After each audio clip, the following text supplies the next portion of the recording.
Hello, everybody. This is Dino Sci-Fi here, and I'm just making a little short video. Haven't made one in a while. Talking, and with today's topic of the day is a response posting to a video by the Nostalgia Critic did about 3 months ago. I saw it about last night and just kind of wanted to do a little kind of take my take on it. My take is probably going to be longer, longer than what a comment would be. So I just decided to just make it on tape. Um, and it's basically just kind of discussing why I think Nostalgia Critic is wrong in his analysis about um, the 1996 to 2001 era being the dark age of summer blockbusters, which he pointed out in that video that it was to him the dark ages of summer blockbusters. And I disagree with him. And my reasons for disagreeing with him is not um, is not really the thing that movies were better back then. I'm not going to say that movies were much better back then than they are now. To me, the movies of today are really not much better. Now you'll say, "Oh, wait a minute! Didn't you just say you're not going to say the movies are better?" No, they're about the same to me. That's what I'm saying. Like there is over the recent years, there's really nothing revolutionary that came out. Um, I mean, has anybody seen a movie like The Matrix come out recently? Like something as revolutionary as The Matrix? Oh yeah, it came out in March, but it's still basically that era. And Nostalgia Critic, yeah, did say summer blockbusters, but he did say some movies that were not released in the summer. Like Dante's Peak was actually released in Dante's Peak, a volcano movie, actually was released in late February. So that's not a summer movie. Volcano was a spring movie too. Lost in Space was released on April 3rd of 1998, which he actually has reviewed before, but still, it was released on April 3rd. Well, yeah, Fast Seven is considered a summer movie because when Lost in Space was released in 1998, April really wasn't considered a summer month back then. Now it's considered a blockbuster month more so than it was in '98. But yeah, and you know, I just think he's generalizing an entire era of movies that because he didn't like particular movies back then, like Lost in Space, Deep Dante's Peak, Lost World, Jurassic Park, Independence Day, movies that he didn't like. But he tends to forget that there were other movies that came out during those summers that he actually didn't review, or he hasn't probably. I don't know if he's even seen them. There was a movie in 1996 that came out a month before Independence Day came out called The Rock, and I think The Rock. It's with Sean Connery, Nicolas Cage, and Ed Harris. I think that's one of the best action movies of the '90s. Hell, I think that's one of the best action movies since. I think it still holds up to this day, and I could put it up against any of today's movies. And but he never reviewed that movie. I think he glosses over a lot of things, in my opinion, and he generalizes the whole era because of movies that he didn't like, and that's because he doesn't seem to be a particular fan of disaster movies. Such as Independence Day is essentially a disaster movie. Twister is essentially a disaster movie. I mean, well, it is. What I mean is Independence Day more so because it was about aliens. It wasn't really about a disaster, but the disaster was a kind of a post-apocalyptic kind of thing. But yeah, but he's really not a particular fan of disaster movies, and And really, and sometimes, and there's even some movies that I really don't know why he has a real big issue with. I think the Lost World Jurassic Park is probably is really underrated. I honestly think that movie gets too much hate, and I really don't understand where the hate comes from. What, because some girl did some gymnastics that makes the movie bad? I mean, I think the problem with the Lost World is just it's not as family friendly as the first one was. It was a little bit darker, which Spielberg actually has been doing since the Temple of Doom. He made the sequel dark. To Indiana Jones. The sequel to Raiders of the Lost Ark was darker than the first movie. I mean, the second one was darker than the Raiders of the Lost Ark, and it was met with criticism because they thought it was too violent. But yeah, Spielberg decided to make Lost World darker. But I think Lost World is pretty good. But yeah, I mean, what is so much better about this era? I'm trying to think about it. Now, am I saying this is the dark age of movies we're in now? No. If I should say what type of dark age we're in now that we weren't in the late '90s, I would say originality. I mean, what movie? I mean, what movie came out? What movies came out this year that were big hits? Let's see, Fast Seven, Jurassic World, The Avengers. One is based on a comic book. It's a sequel to a comic book movie. One is another sequel to a franchise that used to be really about street racing. And I'll get to that Fast and Furious after this. But still, like one is about was used to be about street racing, which everybody know was not everybody's cup of tea. And now it became more of a mainstream movie because now it's become just a straight up action movie. So it went away from its roots to become more mainstream. And and then what was the other one? Jurassic World, which is 14 years in the making. You know, I guess. And everybody was kind of nostalgic about Jurassic World, but there was really nothing really just that stood out. But there was one movie I think that came out this year that was pretty good. I haven't seen it, but I've been hearing a lot of good things about it. Mad Max Fury Road. I really want to see that. I really do.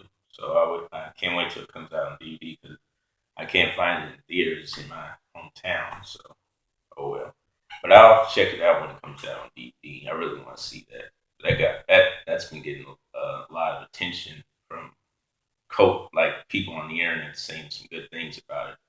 So I really want to see that one. That was that's a crappy remake. Most people would probably say it before it came out, but it's not looking like a crappy remake now. So you know, but yeah. Now going to Fast and Furious, we're talking about that particular movie. The first movie, which it came out in 2001, which is in the range that Nostalgia Critic talked about in 2001. See, the Fast and the Furious, the first movie, wasn't. See, it was different during that era. A lot of big movies were a lot of CGI blockbusters, like Twister. You had Titanic, and in 1998, the biggest hit was Armageddon. '99 was Star Wars: The Phantom Menace, and 2000 was Mission Impossible 2. And 2001 was the biggest hit. Biggest hits of the summer were Mommy Returns and Jurassic Park 3. And then later on in the winter, it'd be Lord of the Rings and Harry Potter. But the Fast and the Furious was kind of just it was just a small kind of sleeper hit. Nobody really knew who Ben Diesel and Paul Walker were back then. They were just some guys back in 2001, and it really some critics hated it. It's either if you like it or you don't. I actually kind of thought it was cool because it wasn't really just it was different from most of over the top action movies and CGI. It was just a small movie, action movie that was solidly acted, I think, and that had some solid action scenes that really are pretty damn good because they don't use a lot. They don't use a lot of CGI. A lot of a lot of the stunts in the first Fast and Furious are actually real.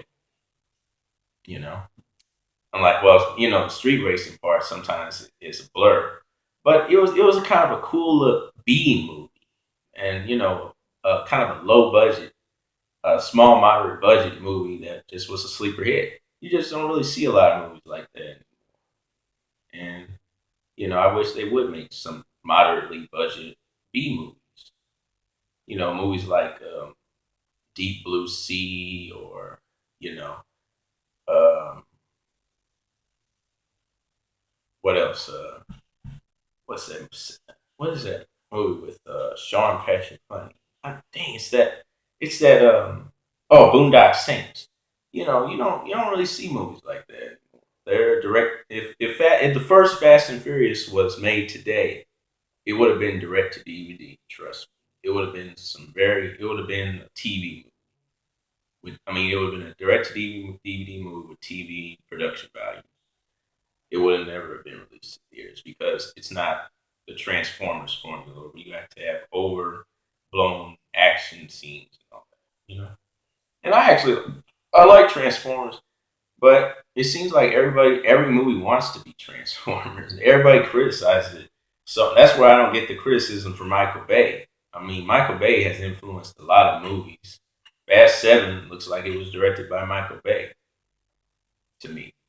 Like actually, not even Fast Seven. The last three of them, Fast Five, Fast Six, Fast Seven, look like they were directed by Michael Bay. So Michael Bay has influenced a lot of movies that a lot of people really haven't noticed.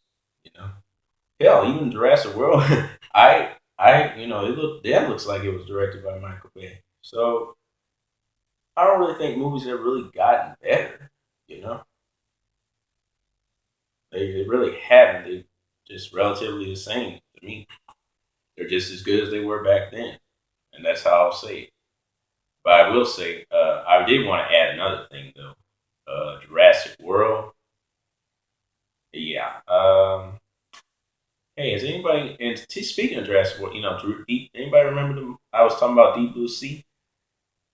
It essentially of the main characters are essentially two of the main characters in Jurassic World. The two characters, the scientist in Jurassic World wants to create a bigger and better monster. It's kind of in the same way parallels the Deep Blue Sea scientist who is also female, and she has actually a different motive. She actually wants to create a cute because sharks retain a great sense of memory. She decides to test the sharks to get a cure for Alzheimer's disease, and she tested the medicine on sharks, and they end up getting smarter and, of course, escaping, kind of just like they did in Jurassic World. And in Jurassic World, you also have this um, Chris Pratt, who's the raptor tamer, who just like Thomas Jane in Deep Blue Sea he's the shark tamer. And it's you know so and Deep Blue Sea gets criticized like it's a piece of crap. And I'm like, Deep Blue Sea as a pretty damn good movie, man. And I would say it had more suspense than Jurassic World did. Yeah, see, I actually think it had more suspense than Jurassic World. Jurassic World just feels kind of like it just feels more like a monster movie than the other Jurassic parts did to me. I don't know why, but that's just me. But I'm not here to say, oh, this era is better or this era is better. To me, the stupid movies back then they're stupid. They're stupid movies now. It's nothing changed. It's just more comic book movies that are really not all that special when you think about it. They're just something to watch. And I'm not. I don't like just being entertained. I like to know where movies that are good. I like good movies, but to me, both eras are just about the same. But I will say this: the dark age of originality. That's what's going on right now. there were more revolutionary movies back in the movies that influenced a lot of stuff that came out later. I mean, you had Blade. That's another thing I forgot about. Blade, Matrix. There was, Blade. If it wasn't for Blade, we wouldn't have had X Men, and if it wasn't for X Men, we wouldn't have had Spider Man. Hell, you can even say if it wasn't for Blade, we wouldn't have Spider Man, and definitely we wouldn't have, forget about Iron Man. Blade is the guy who's really started Marvel movies. You know, and the thing is, nobody even knew back then that it was a Marvel movie. Hell, I didn't even know until I was a teenager that it was a Marvel movie. I'm like, what? Huh? First Marvel movie is Blade. Huh, rated R. Flip, cool. But yeah. So that's all I really want to say, and comment below and say how you feel. But Nostalgia Critic, you need to do more research. If you want to criticize summer movies, don't mention movies that were released in April 3rd. Don't I mean before April, like April 3rd before. Don't mention those movies, or don't mention movies that were released in September too, or after August. Because when you do, you start now. That means I have that means I have a choice of make. I can name winter movies too. Don't go there. No, because there were a lot of good movies that came out in the winter of those that era too. You don't want to go there. You can talk about summer blockbusters, but if you want to go there, oh no. But all right. So I want to say thanks.